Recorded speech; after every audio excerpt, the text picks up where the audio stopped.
isso é assim, altamente vibracional, é uma coisa linda.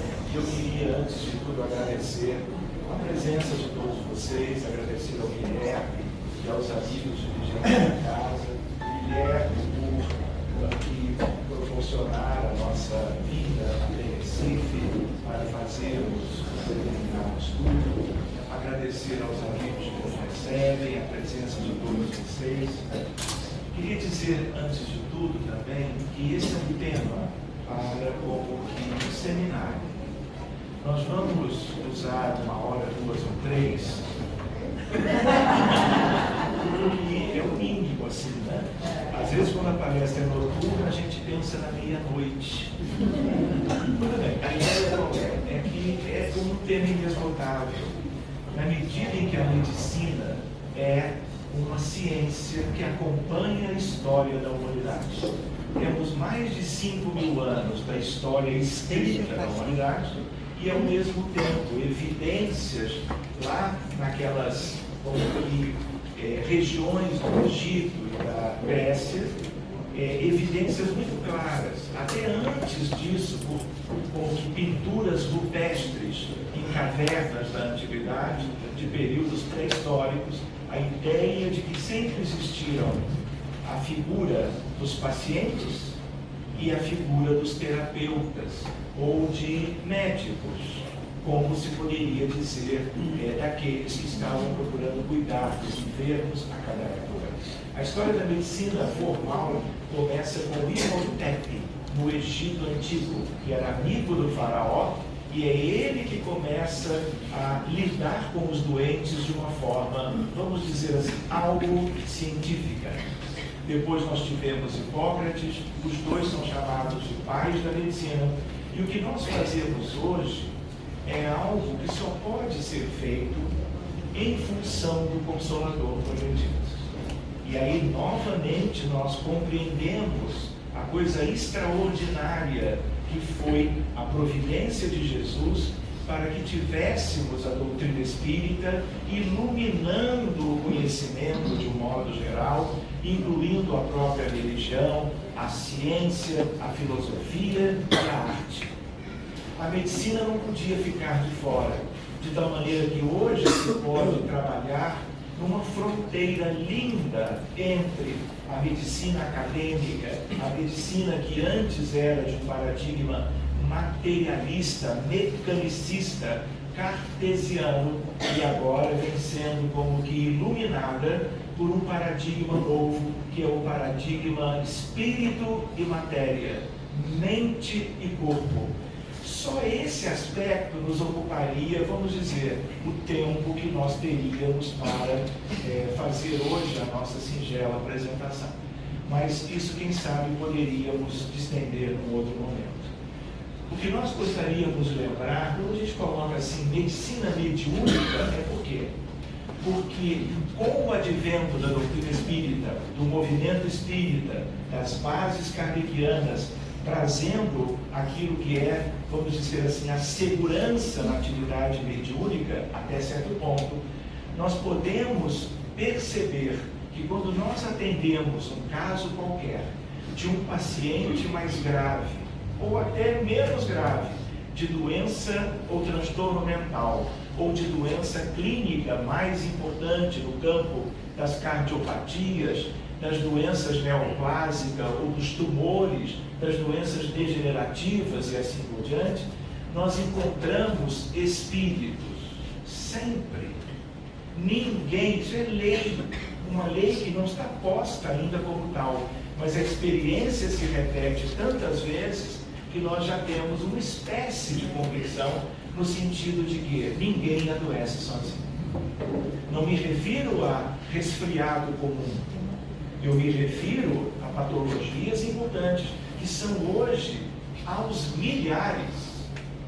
Aqueles que são os livros que listam as enfermidades, o número é cada vez maior de páginas e de itens e subitens escritos.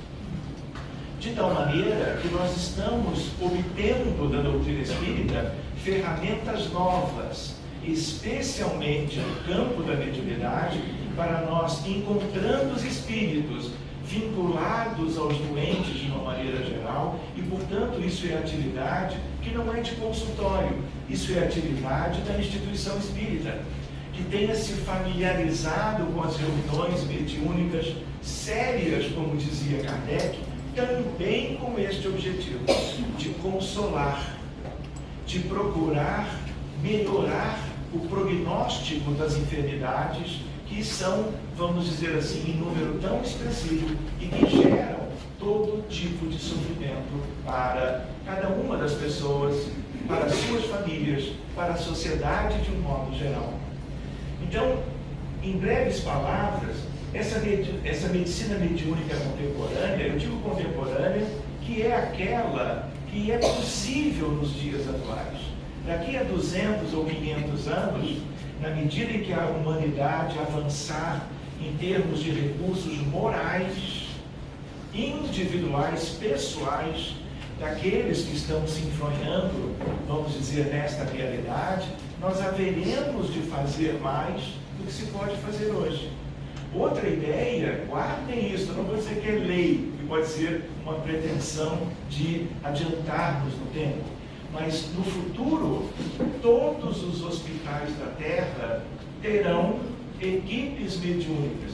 Eu talvez até pudesse dizer pequenos centros espíritas, pequenos, médios ou grandes, vai depender do tamanho geral do hospital, no sentido de, ao mesmo tempo que o doente está internado em terapia intensiva, ou numa unidade de pós-operatório de cirurgia cardíaca, ou numa UTI neonatal, ou numa enfermaria comum, os doentes estarão recebendo ali os cuidados médicos profissionais, com a medicina da época, como já se tem hoje. Mas, ao mesmo tempo, os casos serão tratados por equipes que estarão ali. Os centros espíritas continuarão colaborando, mas hoje a base está nele.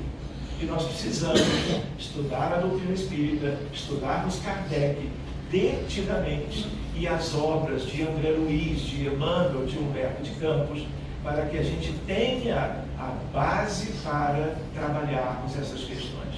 Então fica a ideia, ninguém com doença grave está sozinho. E é como uma regra, quando você usa uma reunião mediúnica com médiuns competentes, médiuns bem treinados, experimentados ao longo do tempo, quando você cuida do contexto espiritual, todos os doentes melhoram. E, eventualmente, até um ou outro melhora tanto que nós podemos lembrar da palavra cura. Tanto no campo físico, das enfermidades biológicas, como no campo das doenças mentais. Então, quando eu digo contemporânea, é porque o que é contemporâneo hoje já é um progresso lindo em relação ao que nós tínhamos, inclusive, na época da codificação. E com muito mais razão antes dela. E a ideia de que contemporaneidade é atualidade. O futuro vai depender dos esforços daqueles que vão se inteirando nessas possibilidades e procurando se dedicar de uma maneira direta ou indireta a estas coisas.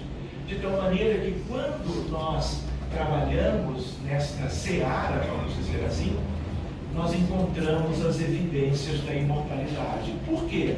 Porque nós encontramos espíritos ligados aos doentes de hoje.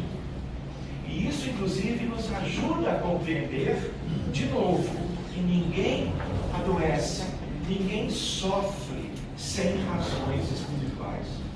Inabordáveis na maioria dos casos, que estão numa espécie de um mundo oculto para a maioria da humanidade. Mas para médiuns treinados, tudo se descortina. E o que se descortina, nós cuidamos. Porque, na verdade, não são só os médiuns preparados e desdobrados alcançam, vamos dizer, a ambiência espiritual de cada caso.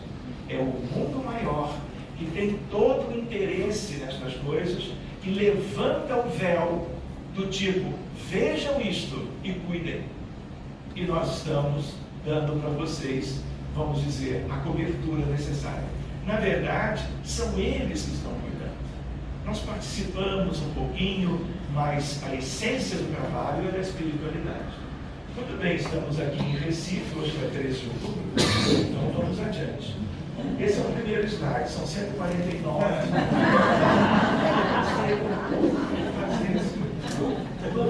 Você entendeu? Ninguém vai almoçar, a gente segue.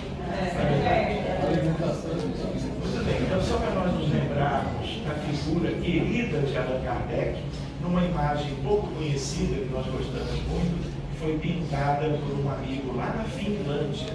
A ideia da medicina, a ideia de que mundo é esse? Esse é um outro tema para nós avançarmos almoço adentro, sobre mesa e tudo mais. Mas a ideia é a ideia de que este é um mundo que é uma escola, é um grande educandário, mas em essência é um grande hospital. Quem já não adoeceu, vai adoecer daqui a pouco, ou vai adoecer em algum momento da existência atual. Ou se na sua programação reencarnatória não se incluiu a questão da enfermidade, que traz muitos aspectos no sentido do progresso da criatura, pode ficar para uma próxima ou quando necessário, se necessário. Mas a ideia qual é? São milhares e milhares de doenças. E nós somos aqui na Terra, no dizer de Emmanuel, no capítulo Grande Educandário, que é do livro Roteiro, nós somos 20 bilhões de humanos. O que significa dizer que, pelas estatísticas, somos 7,5 bilhões de encarnados, o que significa dizer que temos 12,5 bilhões do lado de lá. E nós estamos trocando de lugar, não é verdade? Ora na erraticidade, ora na matéria. E a ideia qual é? Evolução. As doenças fazem parte desses processos. E os espíritos desencarnados precisam de assistência. Tanto é que nesse mundo nós temos doentes nos dois planos. Não pensemos que uma pessoa com um câncer na metástases, ou alguém que depois do terceiro infarto evoluiu com insuficiência cardíaca grave e desencarnou, que chega no mundo espiritual após a morte, vai simplesmente despertar e seguir o seu rumo muito bem do ponto de vista físico, porque o perispírito é físico, porque ele é molecular, ele é atômico, ele é semimaterial, mas ele é matéria. Tanto quanto do ponto de vista moral, porque as coisas se prolongam na vida do além-mundo. E a ideia qual é? Quando nós entramos para cuidar de um doente encarnado, nós estamos, ao mesmo tempo, sendo convidados a cuidar de inúmeros espíritos em condições lamentáveis, atrelados, vinculados aos doentes de hoje no mundo espiritual. Se a gente pensar bem, se essas equipes não se multiplicam e não atendem esses espíritos aonde eles estão vivendo, nas tais condições, no mundo espiritual, muitos deles não terão condições de, durante o período intervidas, quando reencarnarem, estarem já devidamente resgatados, com suas condições em geral melhoradas, vão tomar um novo corpo e vão adoecer um novo corpo de novo. Essa medicina se pode fazer no centro espírita e no futuro nas instituições de saúde, é a medicina mais preventiva que há. Vocês entendem? Então sigamos. Outra ideia, hospitais do grande hospital. O grande hospital é a Terra. Hospitais do lado de cá, não é como que afora as escolas, o que mais se tem na Terra. O que traduz o quê? A característica típica de nós adoecermos toda hora.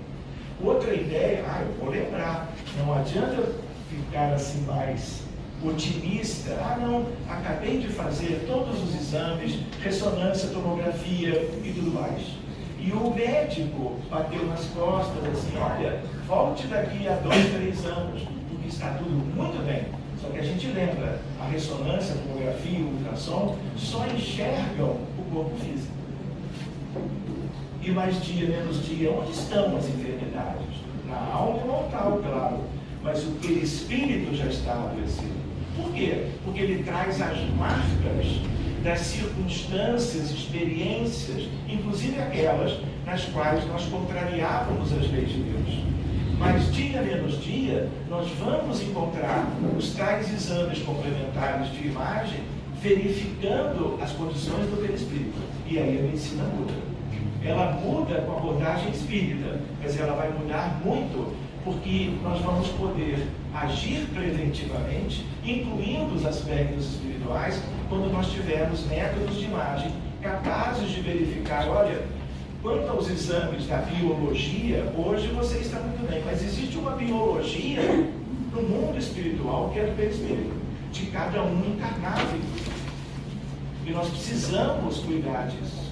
Vamos dizer assim, novos prêmios Nobéis virão a partir de novas experiências que possam trazer como que uma infinidade de recursos. Lembrando que outros prêmios já foram como que oferecidos para aqueles que nos deram esses exames na atualidade.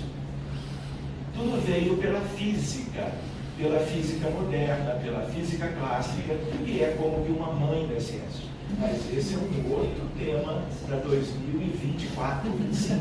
A gente vai imaginando isso, quem sabe depois.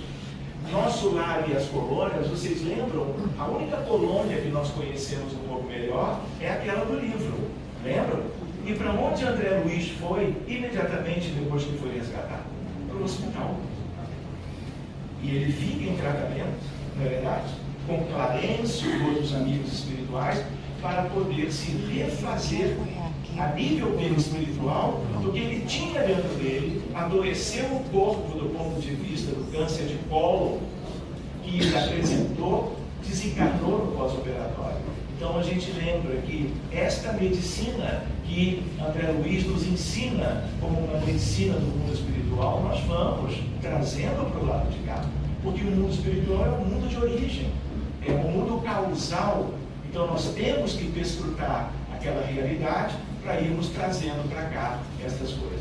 Mas vamos adiante, senão vamos chegar ao lanche da tarde.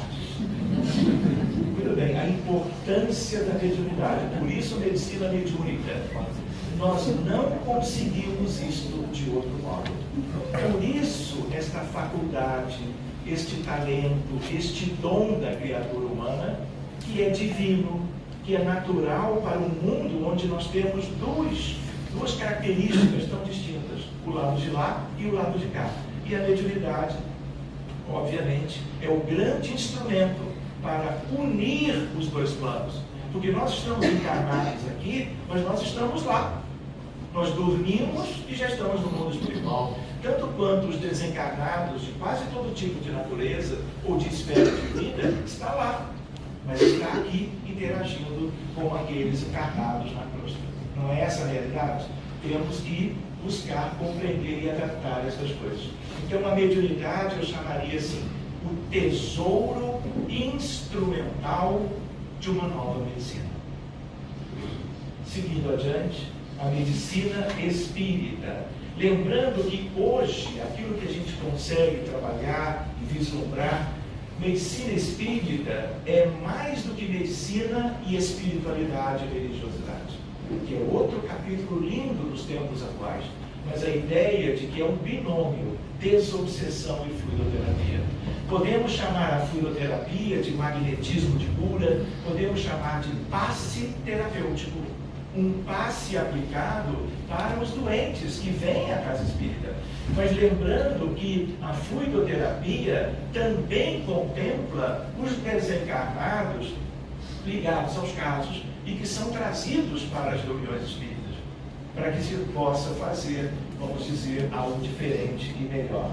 Lembrando que o centro espírita de hoje, não que ele seja o principal aspecto, não é, mas nós nos lembramos da Casa do Caminho de Pedro, nós nos lembramos da ideia de que a primeira igreja, por assim dizer, do cristianismo primitivo, acontece com Jesus, na casa de Pedro, os demais apóstolos, Estevão, o primeiro mártir do cristianismo, aspectos que qualquer um pode e deve reler, reestudar, que estão na obra Paulo e Estevão de Emmanuel, que é dos livros astros, talvez o mais importante de todos.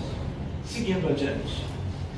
Só para que a gente tenha uma ideia, né? Nós tivemos em agosto no Congresso Mundial de Psiquiatria, em Lisboa, e eles aceitaram uma pesquisa feita nesta área que nós vamos comentar agora. De tal maneira que nós fomos lá para apresentar um pôster, e esse pôster fala de abordagem espiritual das doenças mentais. E lá nós falávamos de centro espírita, falávamos de mediunidade, de mundo espiritual, falávamos de Chico, de Allan Kardec e falávamos de Evangelho e Jesus de Nazaré. Está lá o nosso resumo, eu não incluí aqui, porque o objetivo era outro. Querem ver que coisa bonitinha? Agora, em dezembro, uma parte da Associação Mundial de Psiquiatria, de 1 a 4 de dezembro, promove um congresso mundial de fronteira entre espiritualidade e psiquiatria. Enviamos 2 artigos, como a gente diz, dois resumos, e estaremos, se Deus permitir, se encontrarmos ajuda para tal, viajando para discutirmos com 3, 4 mil colegas da psiquiatria de vários países sobre uma semente que não é nossa. De certa maneira, ela foi sendo colocada nas mãos de muitas pessoas mundo afora. Mas na medida que está conosco, o que interessa? Divulgar isto, para que se discuta a importância de se trabalhar nesses aspectos. E o resultado veremos no futuro, que também não nos pertence. Usemos bem a semente e o resto pertence à espiritualidade. Só para nós nos lembrarmos de um dos maiores desafios, que é o transtorno do espectro autista. Nos tempos atuais, olha o que nós vemos. Um crescimento exponencial do número de casos no mundo inteiro, de tal maneira que há 15 anos atrás, a Organização Mundial de Saúde, o CDC, em Atlanta, na Geórgia, nós tínhamos um caso de criança dentro do espectro, e era uma questão que não se conhecia muito, para cada 15 mil crianças nascidas vivas.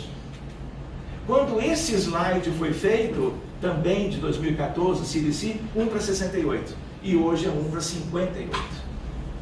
Isso é transição planetária? É. Isso tem sentido na questão evolutiva da humanidade? Claro que tem, mas nós não vamos nos deter nisso, porque a ideia era outra. É uma doença descrita por Leo Kanner há 76 anos atrás, e até hoje ninguém sabe a origem. Por quê? Porque é doença ou problema ou transtorno do espírito. E aí eu complementaria, e no espírito deve ser tratado. Enfim, sigamos. Aqui a ideia das montanhas. Vejam só, The Lancet, a melhor revista de medicina da Europa, ela é inglesa, foi citada hoje, não foi? Hugo? E aqui nós vemos as várias doenças mentais distribuídas por faixas etárias e a montanha da depressão. Ou seja, parece que o mundo está evoluindo por um lado, em muitas questões, mas no sentido de número e qualidade de doenças, nós estamos vendo um progresso no sentido menos positivo. Problemas no mundo inteiro em função, por exemplo, desta montanha. Depressão é o elemento mais importante ligado a um outro drama da humanidade atual, que é o suicídio. 2/3 das pessoas que cometeram suicídio ou que tentaram eram deprimidas. O diagnóstico não tinha sido feito, a medicação não havia sido usada e assim por diante. Nós temos ainda 2 grandes problemas para tentarmos como que solucionar. Posso contar rapidinho para não tomar o tempo de vocês? Vejam aqui, esse é um slide de título. No início de 2007 eu recebo um telefonema de um cardiologista de Manaus, região amazônica. Ele me liga e ele diz: Sérgio, nós gostaríamos de te convidar para você abrir o congresso de cardiologia da região amazônica. 600 cardiologistas dos vários estados, especialmente Amazonas e Pará, que são os mais populosos também, por isso. E aí eu perguntei a data e eu vi rapidamente na agenda que eu teria disponibilidade, E aí eu pensava que ele ia pedir para que eu falasse de infarto do miocárdio, de insuficiência cardíaca, de arritmias cardíacas, de cardiopatia congênita, de transplantes, etc. Alguma coisa da própria cardiologia convencional. E aí eu pergunto, Marcelo Mouco é o nome dele, o que você gostaria que fosse então o tema para os colegas todos? Olha, nós gostaríamos que você falasse sobre espiritualidade e doença cardiovascular.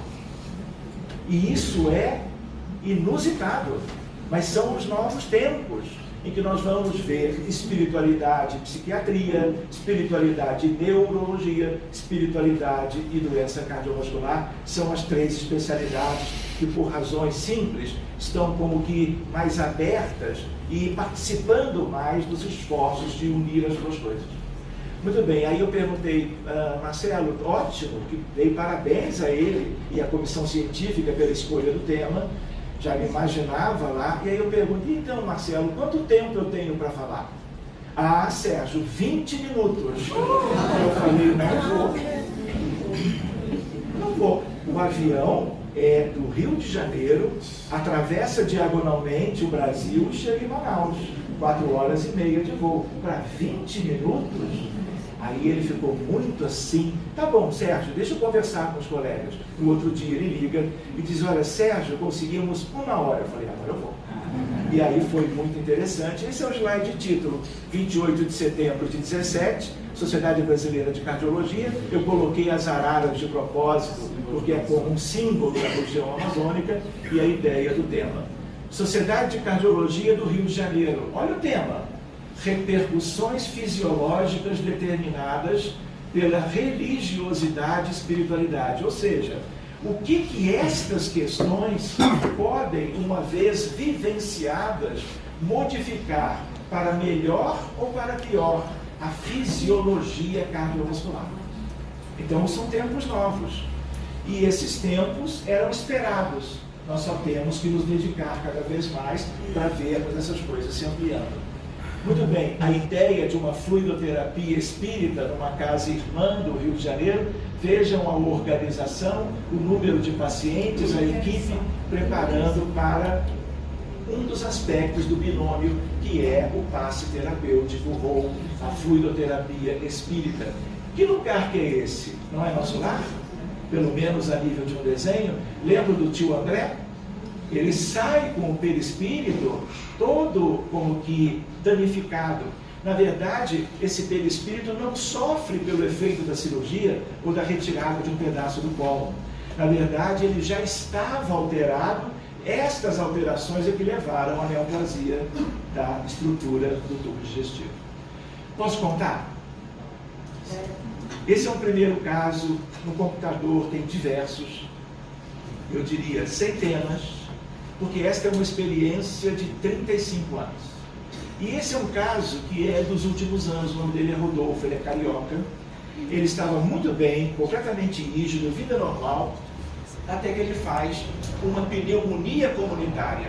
O que é pneumonia comunitária? É uma pneumonia simples, desencadeada pelo pneumococcus. Pode até curar sozinha, mas em geral, diagnosticada, é tratada com antibióticos. E a resolução, o prognóstico é ótimo.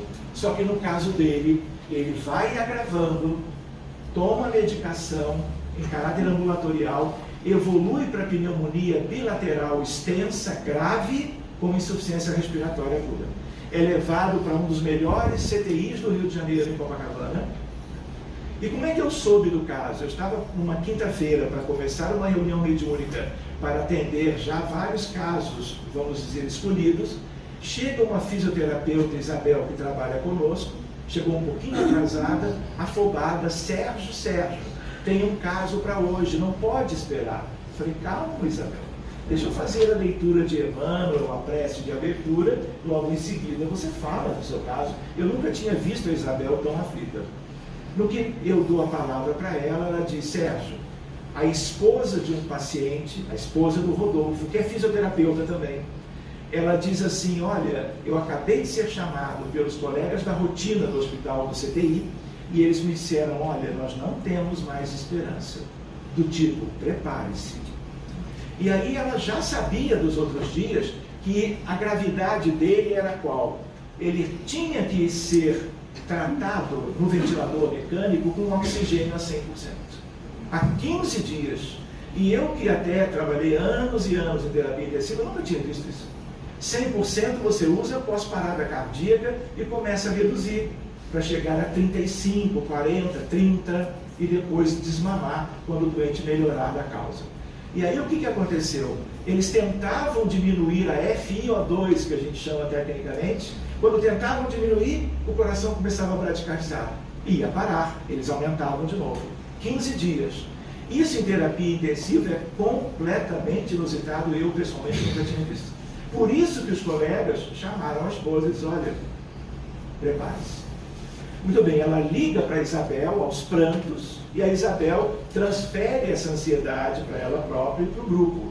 E aí ela diz, olha, o caso é esse. Eu falei, é verdade, isso é risco iminente de vida. Eu recolhi os casos outros que eu tinha pensado de atender e, claro, dei prioridade. Quando nós abrimos o caso, o que é isso? É quando hoje se falou de uma maneira tão bonita sobre a ideia do telefone que tilinta de lá para cá. Essa é uma prática que faz com que o telefone tilinte daqui para lá. Por quê? Nós trazemos o caso para a espiritualidade. Nós abrimos a reunião mediúnica conclamando a devida assistência para que possamos ajudar. E eu vou dizer para vocês, a espiritualidade atende o telefone sempre. Porque a gente lembra, é isso que aquela espiritualidade deseja, o benefício para o paciente. Então eles atendem sempre, mas a ideia é de que quando nós abrimos o caso, encontramos um cenário de uma guerra medieval. E apesar de medieval, inúmeros espíritos andrajosos, em condições muito tristes, até os dias atuais, todos eles ensanguentados, sem partes dos seus corpos, e todos eles, daquele montante que foi visto, vinculados espiritualmente, fluidicamente a ele. E aí nós entendemos, o fato de ter adoecido com uma pneumonia tão grave, decorrência do efeito, existe uma especialidade hoje chamada psico-neuro-imunoendocrinologia. Por quê? Porque as questões mentais, espirituais, cerebrais, também têm repercussões no sistema imunológico, que é o sistema de defesa. Então, uma bactéria que tinha tudo para ter, vamos dizer assim, uma certa agressividade, teve o triplo e ameaçou a vida dele. Por quê? Pelas questões espirituais pendentes. Ele não conseguiu tratar isso antes de reencarnar. Pois bem, cuidamos de todas as vítimas. Um dia a gente pode fazer ou pensar num seminário como que se realizam essas coisas na prática. De tal maneira que todo este conjunto de vítimas, se nós usássemos uma técnica mais simples da experiência do movimento espírita desde sempre, nós teríamos que buscar todos esses espíritos, vamos dizer que sejam 85 ou 240, e aí nós tínhamos que fazer uma fila de espíritos organizada por trás dos médiuns. Compreenderam? Então não se pode, porque nós ficaríamos 3 meses para um caso. Há uma série de coisas do conhecimento adiantaram possibilidades de nós cuidarmos em coletivo, o coletivo que se encontra. Isso envolve luz, envolve energia e envolve, sobretudo, amor da equipe encarnada e da espiritualidade que está no comando. Pois bem, cuidamos deles todos. E aí eu fiquei satisfeito. E aí eu pensei assim, como eu tinha aquela lista, eu falei, eu vou encerrar este caso e vou abrir um outro, o seguinte, o mais grave.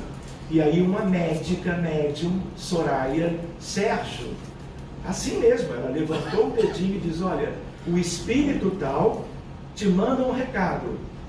Se você quer ajudar Rodolfo, continue.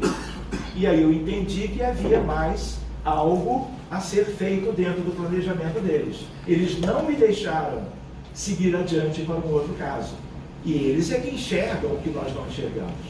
Enfim, entramos no contexto da vida atual. E eu vou dizer, a ideia era de algo de magia contra a saúde, contra a vida dele, por uma questão de colegas de trabalho que queriam o posto de trabalho e o salário dele. Mais 38 minutos de reunião para lidar com o que havia. E nós temos que cuidar, havendo conhecimento para tal. Tudo aquilo foi devidamente dissipado, e aí eu perguntei, e agora, Soraya? E aí ela disse assim, do tipo, agora você pode encerrar. E aí eu perguntei, Isabel, por favor, eu fiquei com uma intuiçãozinha de que podia ter um prognóstico bom. Peça para a esposa, que é tão colega e amiga, para tirar uma foto do Rodolfo, uma por dia, e me enviar através de você. Essa é a primeira foto na sexta-feira. Na sexta-feira ele estava em coma induzido ainda, entubado e ventilado no respirador mecânico. Ela tira uma outra foto mais próxima, o edema periorbitário de quem está em terapia intensiva há mais tempo, por desequilíbrio hídrico, e aí com os aspectos próprios da terapia intensiva. Muito bem, isso foi sexta-feira, essa é a foto do domingo. O hospital é este, como ele começava a melhorar do ponto de vista ventilatório, respiratório e da oxigenação, os colegas foram diminuindo a oferta de oxigênio. E ele foi aceitando. Como aceitou razoavelmente num prazo bem curto, diante de toda essa história, eles resolveram, depois de traqueostomizá-lo, eles resolveram tirar o midazolam, o propofol, que são as substâncias para levar ao coma induzido. Então agora ele só está acordando. Muito bem. 2 dias depois, ele já fora da terapia intensiva, essa é a esposa dele, a colega da Isabel, e essa é a irmã. E agora, de certa maneira, a fotografia diz tudo. Não diz? Pois bem, a única coisa que restou de tudo isto foi uma mudança de comportamento, foi uma ideia ou interesse de estudar as questões espirituais e uma ligeira cicatriz própria da traqueostomia que foi feita. E ele sai do hospital completamente bem e está bem até hoje. De tal maneira que este é um caso, essa é uma outra foto de um outro fisioterapeuta já na vizinhança da alta do hospital. Vale a pena nós nos lembrarmos que este é um caso de questão biológica, de doença clínica, e é um exemplo para nós de algo tão grave, quase que na vizinhança da desencarnação, e que a espiritualidade movimentou tudo o que podia para auxiliá-lo, talvez em função não apenas dessa reunião a favor dele, mas das orações, das súplicas, de tudo aquilo que a família e a esposa buscaram, não é? Como que de uma ajuda que pudesse vir das alturas a favor da vida e da saúde dele. E as coisas se encaixaram muito bem, ele sobreviveu e está muito bem até hoje. Posso contar? Lembra que eu pedi para a Isabel pedir à esposa que fotografasse? Ela me mandou 600 fotos. Veio um CD, e eu não sabia, eu escolhi essas, mas eu tinha fotos para o ano inteiro. Mas aí, por quê? Porque ela entendeu, e nós faríamos isso, a ideia de que quanto mais eu mandar fotos dele, maior a chance do meu marido se salvar. Ela viu por esse prisma, mas na verdade não precisava de nada disso, era apenas para ilustrar. Posso contar? Muito bem, esse é um caso de uma criança autista de muita gravidade. Rio de Janeiro, esse é um caso do começo do ano. Um vídeo, ou alguns vídeos, quando eu aciono, eles mudam do vertical para o horizontal, mas acho que dá para ter uma ideia. E aí a mãezinha dele, a Juliana, ela me manda o primeiro vídeo.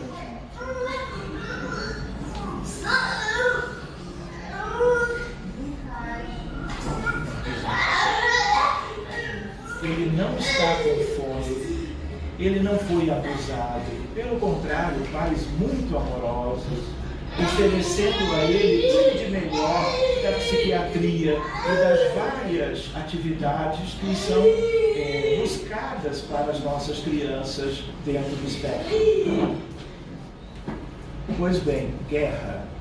Entramos nos mesmos moldes, abrindo um atendimento específico para ele. Guerra, uma guerra bem mais recente, muita destruição. e, na época, muito ressentimento entre as partes, entre os distintos exércitos. E vítimas, as centenas espalhadas, por que chão? Pelo chão da espiritualidade inferior. A ideia de umbral inferior e treva. Não vou nem me referir às zonas abissais por hoje.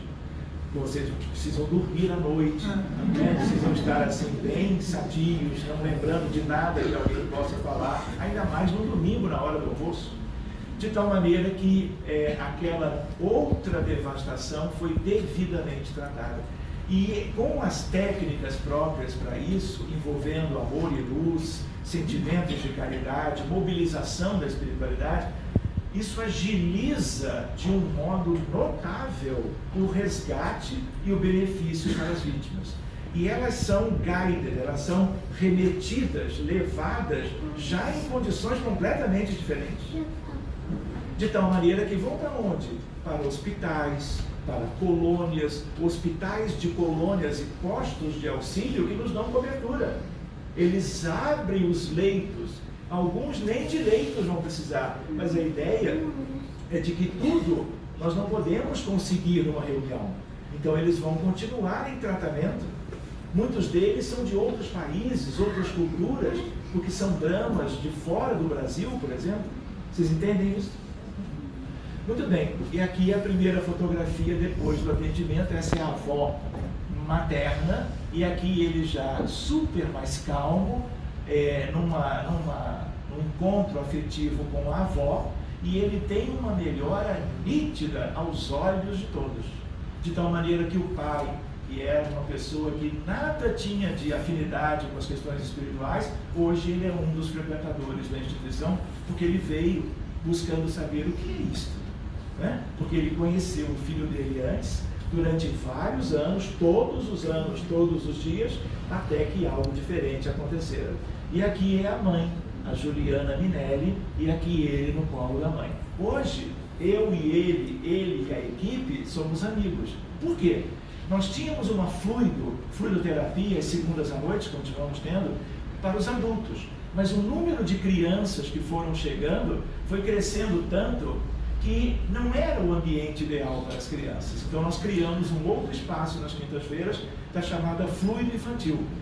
Vamos dizer, 90% dos pacientezinhos da fluido infantil estão dentro do espectro. E os que não estão são doentes de síndromes epilépticas muito graves. Síndrome de Rett, Prader-Willi e outras questões bem delicadas. E eles estão recebendo o tratamento fluídico, que é o outro lado do binômio. O atendimento mediúnico não é presencial, mas a fluido é.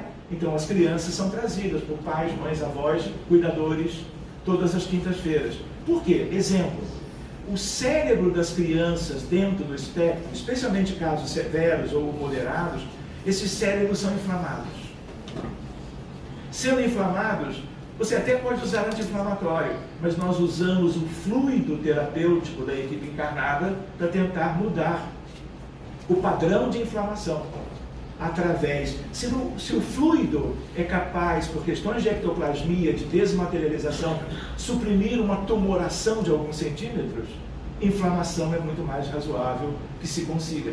As questões neuronais ligadas aos disparos elétricos e aos tipos diferentes, que são muitos, de epilepsias e síndromes epileptiformes, etc., tudo isso a gente tenta melhorar com a presença do doente e a fluidoterapia.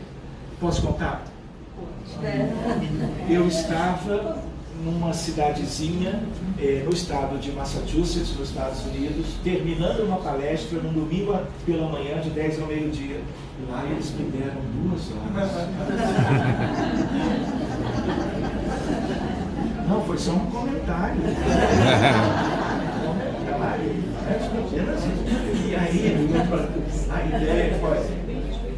a ideia é de que a palestra estava terminando, uma palestra de um tema espírita interessante, nem me lembro.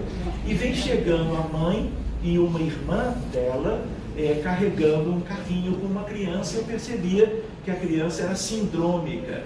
Quando a fisionomia traduz alguma coisa, ou alguma coisa que a gente identifica logo, ou uma coisa que a gente sabe que não é normal e a gente vai estudar um pouco melhor para entender por que ela tem aquela fisionomia. A gente chama isso de fáscias em medicina. E aí logo terminou a palestra e a primeira pessoa com quem nós conversamos foi a mãe. E aí ela fala da Ana Luísa, com 4 anos. A história da Ana Luísa é uma história de crises convulsivas praticamente desde que nasceu, usando tudo que há de melhor dos anticonvulsivantes mais modernos, incluindo dieta cetogênica, incluindo o canabidiol, sem resultados apreciáveis. Enfim, família muito amorosa, a mãe no 2º casamento, então ela vive com o padrasto da Ana. E aí eu pedi, olha mãe, eu vou voltar para o Brasil um dia desses, você me envia por WhatsApp os vídeos dela. E ela começa a mandar. Antes eu ainda nem tinha entrado no avião, os vídeos começaram a chegar. Enfim, esse é o primeiro.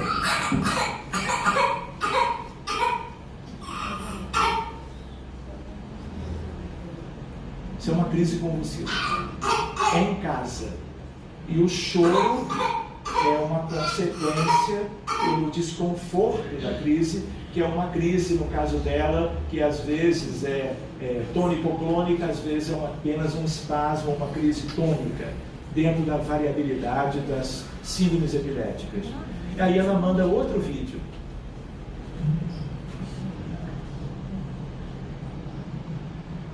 Façam assim, não.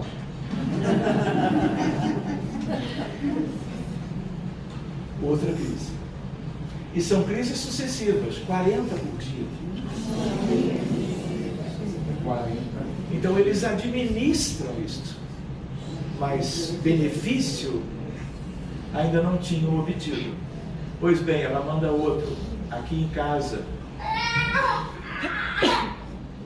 Entendam que isso não é manha, isso é manifestação de doença, inclusive convulsionando, por isso ela gravou e me enviou. Enfim, na primeira oportunidade, abrimos o caso da Ana Guerra.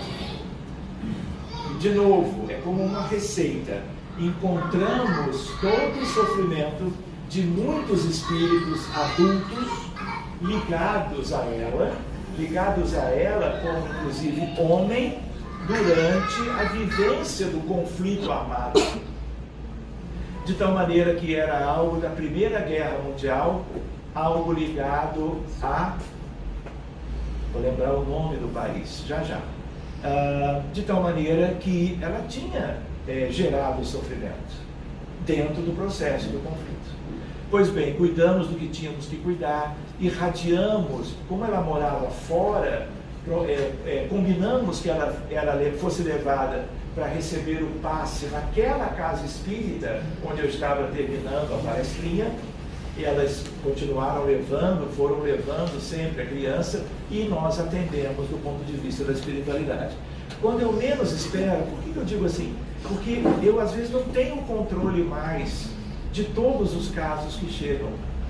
Aquele celular ali, o WhatsApp, entende? Tem cada situação tão penosa, tão triste, e a gente fica, com as 2 equipes que a gente tem, tentando organizar os atendimentos, né? E aí o que acontece? Numa altura, mais ou menos um mês depois, a mãe diz assim: Dr. Sérgio, veja isso que eu vou lhe mandar. Aí ela manda um parquinho de diversões no domingo. A mãe, a avó, a tia, todo mundo foi levá-la, porque ela agora tinha condições melhores. As crises convulsivas foram reduzidas para em torno de 10, 12% do que era antes. E mais do que isso, aquele tratamento possibilitou que até certos medicamentos que foram mantidos tivessem um efeito melhor. Mas ela está desmamando de todas as drogas, até os colegas de lá verem o que ela realmente precisa. E aqui ela manda mais um, andando, de pé, com uma marcha, que é uma marcha alterada, mas em função de viver acamada e no carrinho durante meses, porque ninguém podia prever a próxima crise convulsiva. Enfim, atrofia muscular por desuso.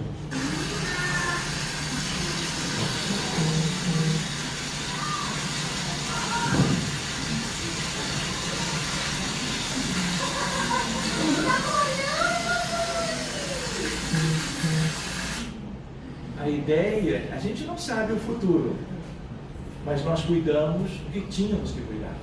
O futuro também, como se diz, a Deus pertence, mas o futuro seria muito difícil se ela não tivesse tido, vamos dizer, essa melhora, como os outros casos também. A gente lembra uma coisa: o processo das questões envolvendo todos esses casos, e quaisquer casos mais graves, a gente lembra, existe algo que é um tema do arrependimento à reparação. Não é porque houve todo um auxílio que as questões estão resolvidas. Vocês entendem? A ideia qual é? Quando ela crescer, ela será exigida naquilo que seja possível para ela ir se tornando uma pessoa melhor, até que lá longe, na perspectiva de um outro conflito qualquer, ela tenha uma escolha diferente. Lembrando que quando a gente contraria as leis de Deus, aquele aspecto leva a uma estagnação no espírito. E aí você precisa primeiro se arrepender, depois vem a expiação, depois vem a reparação pelo trabalho e pelo amor, e depois a quarta etapa, que é a questão da prova. Olha, você agiu assim naquelas circunstâncias. Em circunstâncias semelhantes, você vai agir como? Vai repetir? Volta tudo de novo. Não nesses moldes, obrigatoriamente, mas denota o quê? Que o espírito ainda não se desvencilhou daquela sua tendência má, eu diria. Posso contar? Essa é uma garotinha de São Paulo. Esse caso chegou de lá. Síndrome de Prader-Willi é uma síndrome neurológica, é uma síndrome muito rara, complexa, porque a criança, geralmente recém-nascida, ela vai manifestar um conjunto de sinais e sintomas.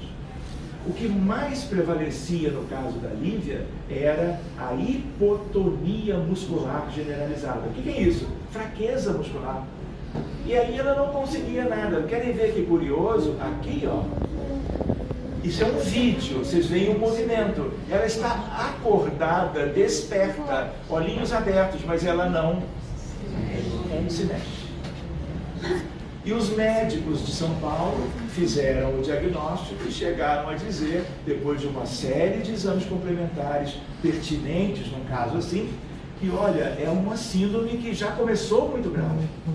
E nós receamos que ela sobreviva por alguns meses, 6, 8 ou um pouco mais. Muito bem. E aí o que acontece? Nome, idade, endereço, vídeo ou foto. Quando o Guilherme falava das psicografias, a ideia, o que Chico precisava? Nome, data de nascimento, data da desencarnação. Então são elementos. Sabe quando você tem o seu carro, o seu automóvel, e você usa para abrir a porta aquele dispositivo? Aquilo tem uma frequência vibratória específica em hertz. Só abre a porta do teu carro e fecha depois, quando você precisa fechá-la. Aqui é a mesma ideia. Quando a gente diz abrir o caso, o que vem espiritualmente é específico daquela pessoa. E, para tanto, eu preciso nome, idade, endereço e uma imagem, mais para facilitar como que a entrada no caso, mas por outro motivo, estimar a gravidade. Estimar a gravidade e colocar o caso na frente dos outros, como fizemos com A, com B, vamos dizer, com meio que o alfabeto inteiro. Aí ela manda um segundo vídeo. Olha, ela ainda com 2 meses na fisioterapia, acordada.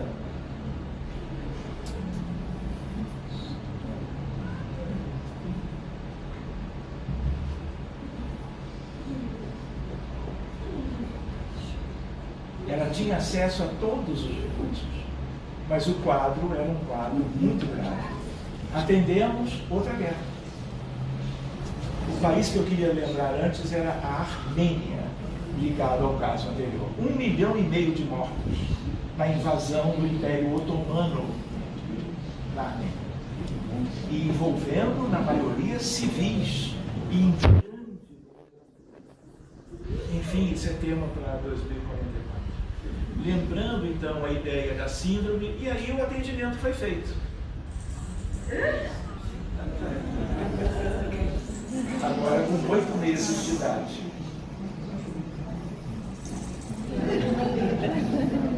Quando é difícil é o contrário. E agora, para segurar, vou brincar, parecia que ela estava compensando o período de natividade. Os colegas médicos lá que cuidaram do Rodolfo não tiveram a menor ideia daquilo. Que foi que aconteceu? A palavra milagre andou ali sendo ventilada por alguns dos colegas. Né? Aqui também. Porque é completamente fora. O que a gente aprende com isso? Que os que morreram continuam vivos, são imortais, a vida é eterna, mas mais do que isso, muitos deles estão em condições precárias e nós podemos, porque temos recursos para ajudá-los. Ajudando a eles, os doentes melhoram de uma maneira incomparável. E eu digo para vocês, isso é algo, é um momento, é como um ponto de inflexão de uma curva que descreve uma realidade da história ou uma questão da natureza. De tal maneira que isto nós nunca tivemos na história. Nós tivemos que viver no planeta 5.000 anos, pelo menos, para que Allan Kardec viesse, para que Chico Xavier viesse depois, e os dois nos deixassem um legado extraordinário para que a humanidade crescesse em todos os sentidos e a medicina pudesse avançar nos moldes que a gente hoje consegue. Quer ver o último slide? Festa de aniversário.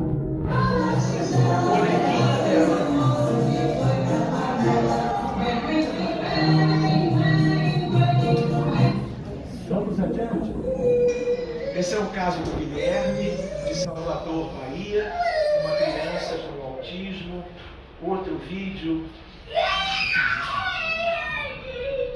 Autismo severo. Primeiro vídeo depois do tratamento, uma semana depois. Algo que não se deve permitir. Criança dentro do espectro, jamais usar tela. Inflama ainda mais. Atrapalha o neurodesenvolvimento em alguns aspectos. É para se proscrever. Agora, dá um tchau.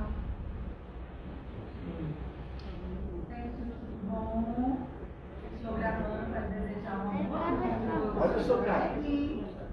Dá um tchau para você.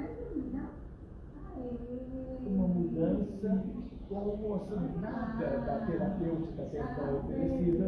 O que é isso? A espiritualidade presente no tratamento através da mediunidade nos ambientes espiritistas. Posso contar?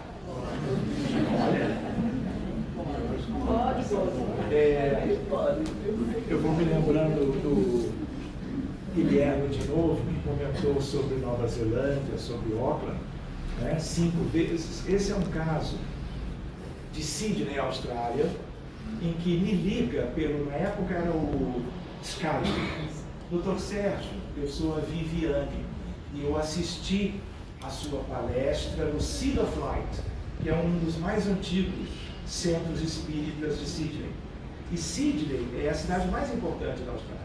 A capital é Canberra, mas ela é bem pequenininha. Enfim, ela diz, olha, eu tenho um filho, eu e o meu marido, Thales, ele é o Mateu, ele nunca teve nenhum problema, está muito bem. Mas eu hoje acabei de fazer, porque grávida, fazendo acompanhamento pré-natal, eu fiz um ultrassom. E o médico do ultrassom ficou com os olhos arregalados e me disse, olha, eu estou vendo algo aqui que eu nunca tinha visto. Era na cabecinha do menino como que a dilatação dos 2 ventrículos laterais, que tinham uma dimensão muito além do razoável dentro dos padrões ecográficos normais. E ele dizia, olha, eu não sei o que sugerir, mas procure um neurologista, um neuropediatra, para começar a ver o que pode ser isso. E ela, vindo da clínica, antes de ir ao médico, lembrou de um estudo antigo, de 3 anos antes. Eu falei, olha, vamos abrir o caso. Me mande o que você tiver, serão subsídios. E qual é a ideia? Eu preciso abrir para a criança, porque o problema é na criança, não é na mãe. Entende que são 2 espíritos diferentes? Abrimos Guerra do Vietnã. E ele era piloto de caça americano. E quando ele usava, ele, claro, era hierarquia militar. Ele saía para bombardear. Mas quando ele fazia